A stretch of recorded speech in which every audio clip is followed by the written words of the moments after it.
ഈ ചിത്രത്തിലെ കഥയും കഥാപാത്രങ്ങളും സാങ്കല്പികമല്ല.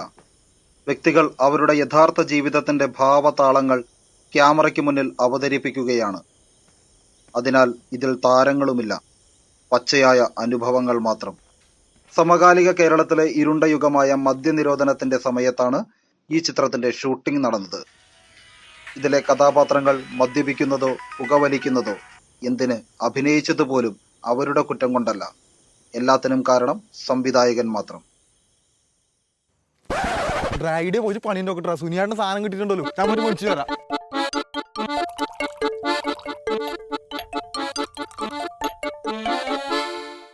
എന്ത് തല്ലിപ്പൊളി സാണ്ടായത്? ബ്രാൻഡ് റമ്മ. 100 രൂപയ്ക്ക് ജോണി വാക്കർ വാങ്ങി തരാം. വാണം കുടിച്ചാറാ. Keep on walking.